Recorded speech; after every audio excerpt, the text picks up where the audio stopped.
Hello, my name is Taylor Russell. I am from Cayuga 6 First Nations, and today I'll be showing you how to make a beaded lighter case. So the beads you will need are either a size 10 or a size 11 czech or seed bead. All you want to make sure is that your beads are all the same size. So the lighter case is removable, and here's the pattern that I have created, and you're more than welcome to use. So the items you will need are a beading needle, some strong thread, a big lighter, some beeswax, and some scissors.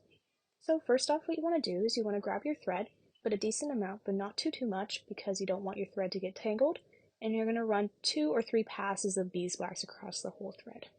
You're then going to thread your needle, and you're going to leave about 2 to 3 inches at the end.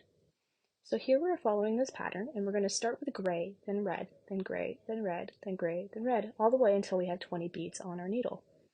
So first you want to grab the tail end of your thread, and you're going to put one singular gray bead, and you're going to tie it 3 times at the end. And then once you are done tying it 3 times, you're going to cut off your tail. After you cut off your tail, you're going to insert the needle through the bead. This just makes it so that the beads all flow in the same direction. Like I said before, you're going to alternate between red and gray until you reach 20. Here you can see my adorable cat Sunny. She is my pride and joy and keeps me sane through a lot of everyday life. So you will see her pop up every once in a while. But we're just going to continue until we have 20 beads.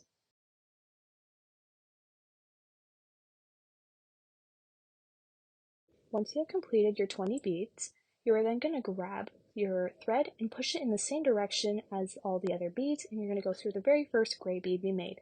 The objective of this is to have a ring or a circle so everything flows properly. Next, you're going to grab one yellow bead, and you're going to insert it into the next red bead. And you're going to follow the same circle, and you're going to insert it all the way and pull your thread. Next, you're going to grab a black bead, and you're going to do the same thing in the next gray bead. And you're going to repeat this process until you have completed the circle.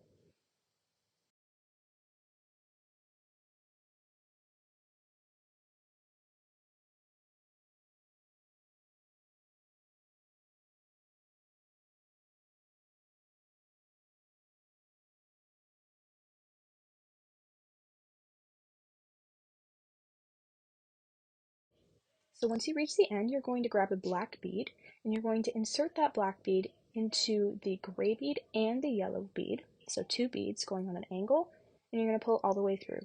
When you bring this hoop together, you want a little bit of extra space just because you are going to be sliding this over your lighter eventually.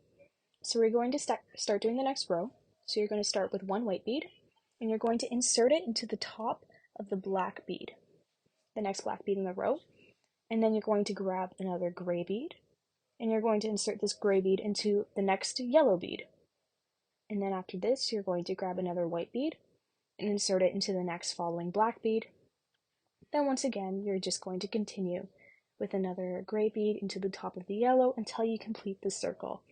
And just like we did last time, you want to insert your last gray bead into the bottom of the yellow and then white bead, so the last 2 colors. And then that way, it'll close off your ring and make everything all seamless. Now that you have completed your ring, you are now going to slide this ring that you have made over top of the bottom of the lighter. Now that you have completed the first 3 rows, now you're going to start another 18 rows of just solid gray. So you're going to grab your gray beads and just continue it all the way around, doing the same process that we did for the first 3 rows. This is going to make the main body of your lighter. Okay, so now we're going to change our thread because you will run out of thread. So you're going to grab roughly the same amount, if not a little bit more than before, and you're going to wax your thread again. You're then going to tie the 2 ends of the thread 3 or 4 times together and give it a good tug afterwards just to make sure that nothing is going to come loose.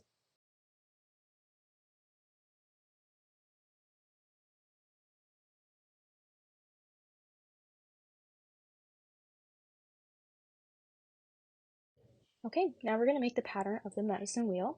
So first you're going to start with 1 red bead, then 9 gray beads, another red bead, 9 more gray beads. The next row is going to be 1 red bead, 8 gray beads, 2 red beads, 8 gray beads, 1 red bead. I will also have all of the layout for this row in the description as well. So as I mentioned before, I wanted to talk a little bit more about the medicine wheel and sacred medicines. So, I also wanted to touch on a book that I read called The Inconvenient Indian, which is where Thomas King, he identifies in page 53 to 54 the way and the perspective that Indigenous people are seen and kind of put on this pedestal that they have to appear a certain way and have these certain stereotypes that identifies them. So, for example, an Indigenous person is always going to be wearing leather or have a feather or be wearing moccasins or something like that, when in actuality, Indigenous people do not present like that constantly all the time. Although they may wear regalia, which is a cultural attire, during powwows or ceremonies or sacred events, that is quite uncommon. Although there are some objects that Indigenous people can use every day, for example, a lighter case that can signify beadwork, maybe a barrette or a feather for smudging. There are certain things that identify someone as Indigenous, so in that aspect, taking it back and making it your own identity once again. Another reading that I have really taken away from is Honoring the Medicine, The Essential Guide to Native American Healing by Kenneth Cohen. Um, it is an amazing novel that basically talks about the basic teachings and main ideologies associated with Indigenous people. Yeah. So in this novel, he talked about the medicine wheel and how the center of the medicine wheel is kind of the core principles seen by Indigenous people and is commonly associated with the Great Spirit. The points of these circles, so the different colors, represent particular qualities of a person or the earth or qualities in general. So there are two types of medicine wheels. There's the symbolic medicine wheel, which is the medicine wheel that we are creating here, which is drawn on paper or imagined or used by native educators to teach values and their culture. And a physical medicine wheel is generally made with resources from the earth, such as stones, pebbles, or lines etched into the earth or sand, and it can be permanent or temporary, which marks a ceremonial site, and it can range from a few feet to hundreds of feet in diameter. So, to Indigenous people, many medicine wheels are seen as sacred calendars used to predict astronomical events like equinoxes, solstices, new moons, and they determine the proper timing for seasonal ceremonies. Um, I should also note that the medicine wheel can appear in different orientations with the colors switching. This is because other communities can orient the medicine wheel in different ways. So in this case, the medicine wheel we are creating today corresponds with my community. Since I'm from Cayuga 6 First Nations of the Grand River, we position our medicine wheel with the white to the north, yellow to the east, red to the south, and black to the west. It should also be known that I learned through Bob Joseph that many things correlate to the medicine wheel, such as age, race, elements, time, seasons, medicine, and the rooted beliefs of mind, heart, soul, and body, which many Indigenous people believe in. And so basically, this is showing that Indigenous people had the idea of different people existing and this kind of higher knowledge, that they were not alone in this place, but yeah. So, from Kenneth Cohen again, I would just like to talk about the four sacred medicines, which are sweetgrass, which correlates with the north or white area of the medicine wheel, tobacco, which relates to the east or yellow area, cedar, which is associated with the red or south, and then sage, which is associated with the west or black. So, first of all, sweetgrass. It is braided most because it is like the hair of Mother Earth, and it was the very first plant to grow here on Earth upon her. So, the reason that people smoke sweetgrass is to attract positive healing spirits, and the smoke of sweetgrass will keep evil away from you, your home, and will keep you safe on your travels.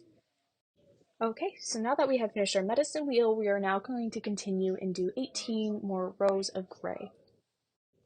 So once you have completed your 18 rows for a second time, you're then going to proceed adding one red bead, and then one gray bead, another red bead, and then another gray bead, and you're going to continue this way across the whole entire letter case just like we did the first time.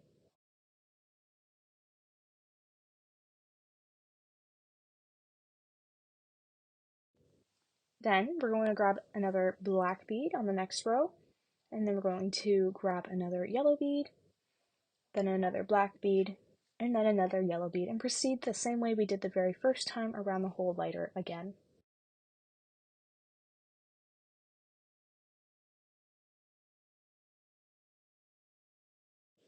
Finally, we are going to add one gray bead, then another white bead, a gray bead, and then another white bead, and proceed one more time across the whole entire lighter.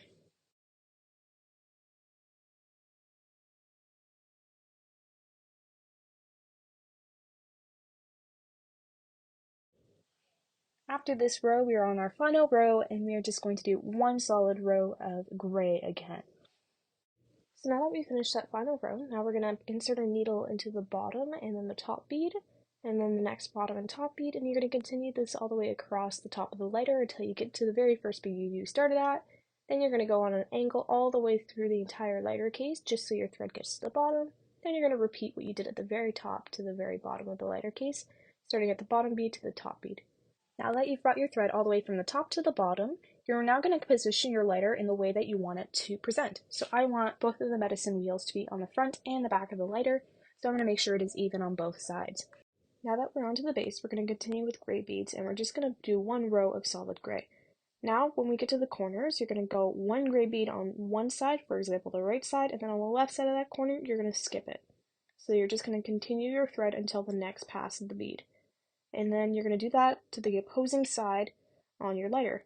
So when you do this, you're gradually decreasing your beads all the way around, and then once the beads connect, then you're going to just thread them together, and then afterwards thread your thread to the corner and tie 2 knots. So next, tobacco is a representation of prayer. So when the smoke burns into the air, the smoke rises and it gives a message to the Great Spirit.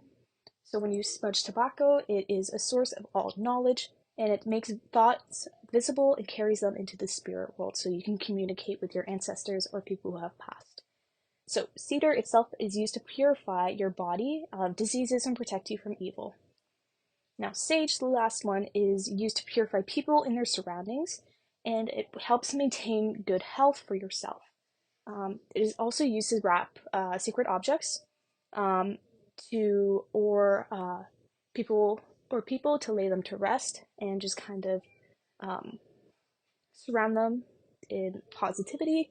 It can also be waved or rubbed all over the body for purification. For example, for a vision quest or other sacred ceremonies. A common combination of these sacred medicines are sage and cedar. It is to purge a person of or a space of evil and destructive or disease-causing forces. And another common combination is sweetgrass, sage, and cedar, and they all protect the user from misfortune or evil.